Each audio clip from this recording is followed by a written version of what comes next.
नमस्कार, टीडीएम सफलता चैनल में एक बार फिर आप सभी का स्वागत है। आप देख रहे हैं गणित कक्षा 10 एनसीईआरटी पैटर्न पर आधारित न्यू सिलेबस के अनुसार आप इस गणित के 7th चैप्टर निर्देशांक ज्यामिति, इसके पिछले वीडियो में आपने उदाहरण 6 और 7 का हल देखा। आज आप इस वीडियो में शेष उदाहरणों को देखेंगे और समझने का प्रयास करेंगे। तो आप फुल स्क्रीन में इसको देखें और आप समझेंगे। उदाहरण 8, बिंदुओं ए 2-2 और बी -7 4 को जोड़ने वाले रेखाखंड को समत्रिभाजित करने वाले बिंदुओं के निर्देशांक ज्ञात कीजिए। तो यहाँ पर हमें दो बिंदु दिए गए हैं, बिंदु ए और बी। इनको जोड़ने वाले रेखाखंड को समत्रिभाजित करने वाले बिंदुओं के निर्देशांक ज्ञात कीजिए। तो यहाँ पर हमें ये दिया गया है, तो इसको समान 3 भागों में विभाजित करना है। तो उसके उन बिंदुओं के निर्देशांक क्या होंगे, तो इस प्रश्न का हल देखते हैं।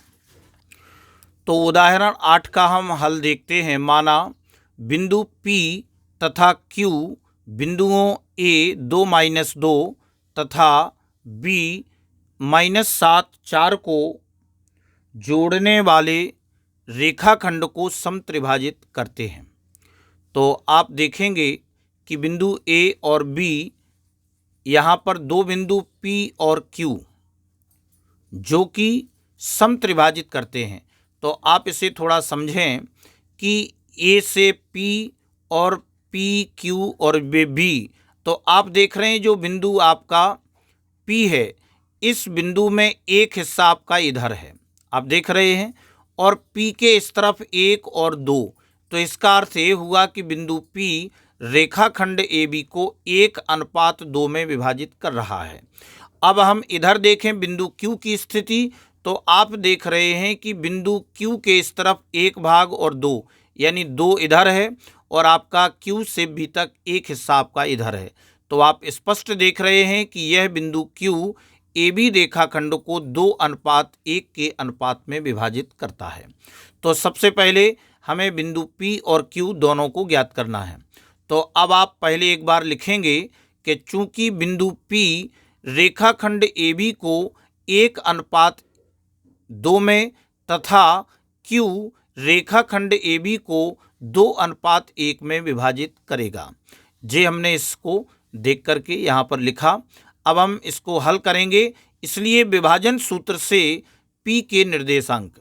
तो सबसे पहले जब हम P के निर्देशांक निकालेंगे और यह बिंदु P रेखाखंड AB को 1:2 के अनुपात में विभाजित करेगा, तो किस तरह से बिंदु P के निर्देशांक होंगे। तो P हो जाएगा, सबसे पहले एक काम इधर करेंगे, 1 का गुणा -7 में होगा, फिर 2 का गुणा 2 में होगा बटे 1 + 2, और इधर फिर करेंगे तो 1 का इधर 4 में होगा, 1 × 4 प्लस 2 का इधर -2 में होगा, तो बटे 1 + 2। इसको आगे सरल करते हैं तो P -7 एकम 7 और 2 दूनी 4 प्लस 1 + 2 3 हो गया, और 4 एकम 4 और -2 दूनी 4 बटे 3। तो अब इसे आगे सरल करेंगे तो -7 में से +4 घटेंगे तो -3 बटे 3, और इधर 0 बचेगा तो 0 बटे 3। तो बिंदु P के निर्देशांक हो जाएंगे, 3 से काट देंगे तो -1 और 0। इसी प्रकार अब हम निकालेंगे बिंदु Q के निर्देशांक। जब हम बिंदु Q के निर्देशांक निकालेंगे तो Q के लिए आप उसी प्रकार से जिस तरह से हमने P के लिए लिखा है, Q के लिए पहले 2 का गुणा -7 में होगा, फिर 1 का गुणा 2 में होगा, फिर इसके बाद 2 का गुणा 4 में होगा और 1 का गुणा -2 में होगा। तो इसी प्रकार से आप इसको लिख करके और 2 + 1 दोनों के हर में लिखेंगे। आगे सरल करेंगे तो 2 सत्ते 14 माइनस के प्लस 2 एकम 2 बटे 2 + 1 3, और इधर हो जाएगा 2 चौके 8 -2 एकम 2 और 2 + 1 3 हो गया। सरल करेंगे तो बिंदु Q के जो निर्देशांक होंगे वह -14 में से +2 घटेंगे तो -12 बटे 3, और इधर हो जाएगा 6 - 2 यानी 8 - 2 यानी 6 बटे 3। तो इसे और सरल करेंगे, 3 चौके 12 -4 और 3 दूनी 6 2 आ गया।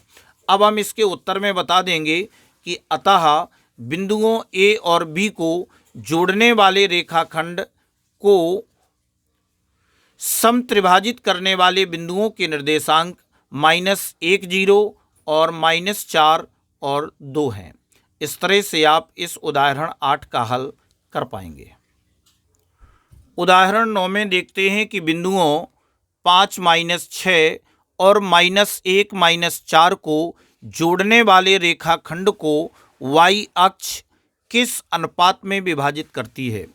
इस प्रतिच्छेद बिंदु के निर्देशांक भी ज्ञात कीजिए। हमें बिंदुओं इतने और इतने को जोड़ने वाले रेखाखंड को y अक्ष किस अनुपात में विभाजित करती है, इस प्रतिच्छेद बिंदु के निर्देशांक भी ज्ञात कीजिए।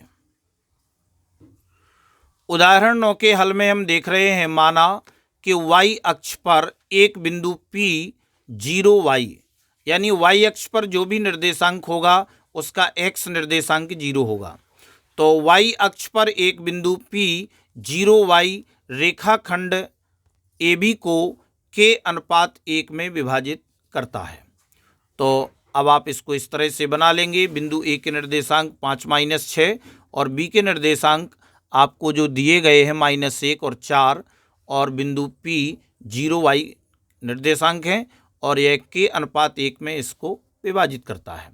तो अब हम विभाजन सूत्र से जब इसका हल करेंगे तो आपका P 0y और सबसे पहले k का गुणा -1 से होगा, k गुणे -1, और +1 का गुणा होगा 5 से बटे k + 1, और इधर करेंगे तो k का गुणा -4 से प्लस 1 का गुणा होगा -6 से बटे k + 1।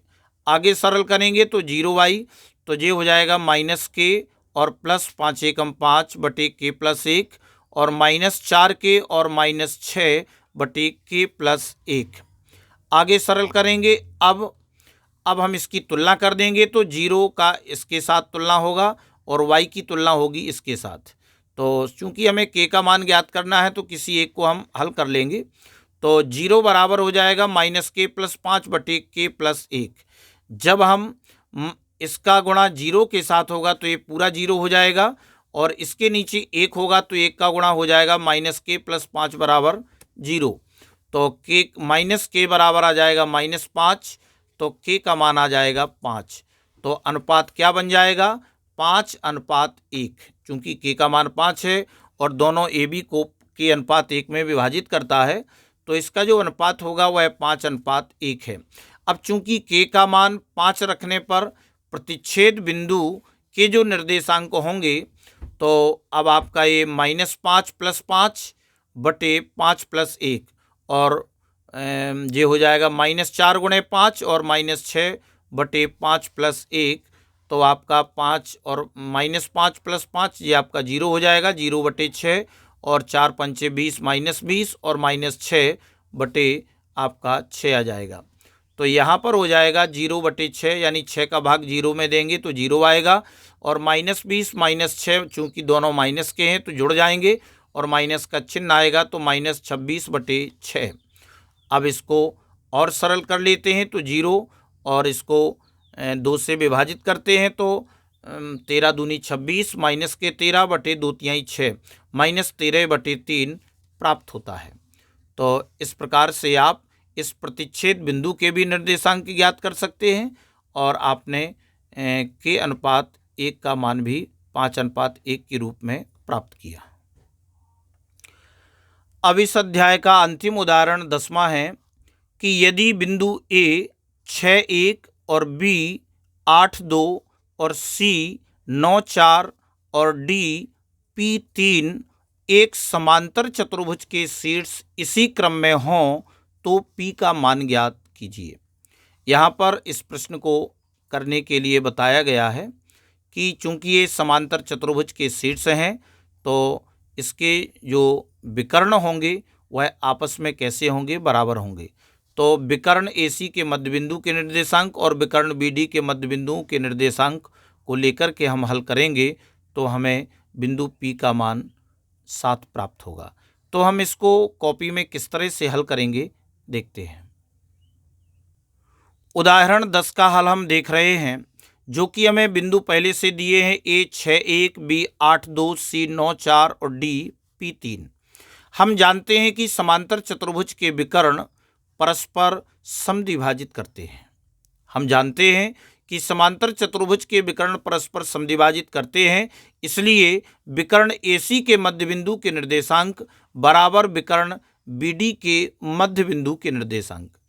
तो चूंकि मध्य बिंदु के निर्देशांक का हम सूत्र लगा करके इन बिंदुओं को ज्ञात करेंगे, तो सबसे पहले A और C यानी A और C के जो हमें निर्देशांक दिए गए हैं, तो इसमें हम देख रहे हैं कि x के निर्देशांक हैं 6 और 9, यानी x1 + x2 बटे 2, तो 6 + 9 बटे 2, और ये हो जाएगा 1 + 4 बटे 2।